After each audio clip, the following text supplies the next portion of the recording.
Hello, Mo Buzzers. I'm Gabe Mack, and we are here at an internet and education convention in Madrid, and we've got a real treat for you. We have an interview exclusive with Steve Wozniak, co-founder of Apple Computers. Well, actually, it's not Apple Computers now it's just Apple. So please enjoy this interview. Hi, my name is Steve Wozniak, and you're watching Mobus TV.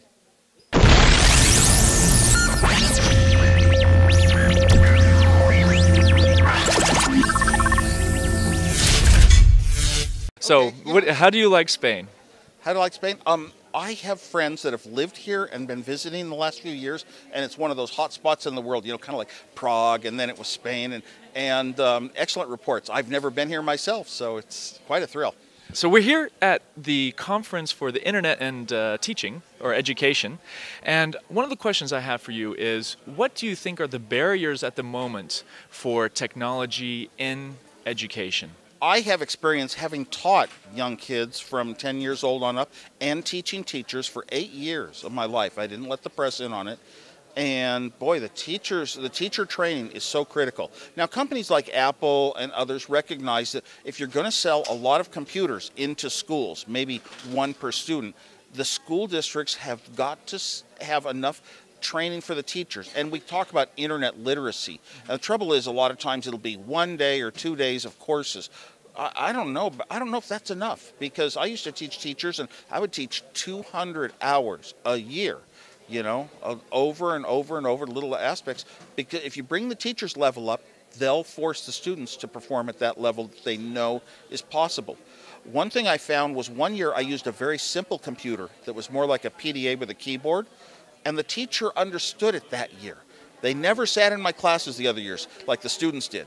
They understood it, so that those teachers used it every day in class, and they would beam assignments to the kids. And the kids would turn around and beam them to other kids, and they would take over and beam them on the printers. And they really got used in the class that year. So it's very important that the teacher be somewhere at the level close to the students.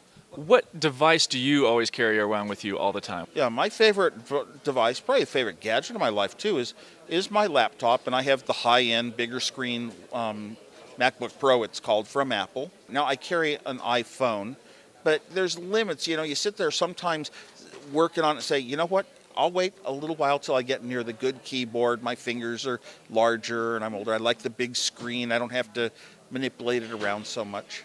But is the iPhone or some of the other mobile phones, are those personal computers as well or not? Do you think that those are personal computers nowadays? I think it's so close to being a personal computer, but not quite. There are limitations put on by the manufacturers in a lot of cases, but I think some of the iPhones are going to turn out to be, I mean, it's a great development environment. Look at all the people that are writing web apps and now actual real apps on the iPhone, and Android's coming along, and you know, some of these other phones are now opening up. So it's just so fun. All the people who used to write for computers, games, are going to write their games on here. And people who write data collection programs for companies, and let's see, superintendents keep track of where the students are, what class they're supposed to be in now, or what allergies they have.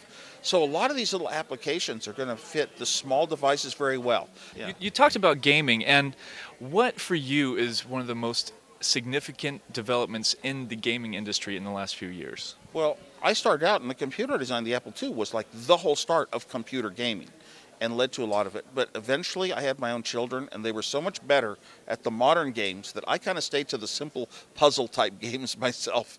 You know, even little card games than that on the computer. I don't, you know, so I watch the kids, and they're creating these incredible worlds.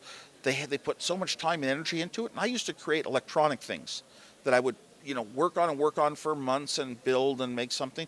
And these kids are building their own, you know, RPG type worlds, you know, the worlds, and getting their defenses up, and they're spending weeks on it, and sometimes even years, and accumulating, going through some of the games that are online. It's just incredible. And the number of people that you'll be online with, you know, playing the same game.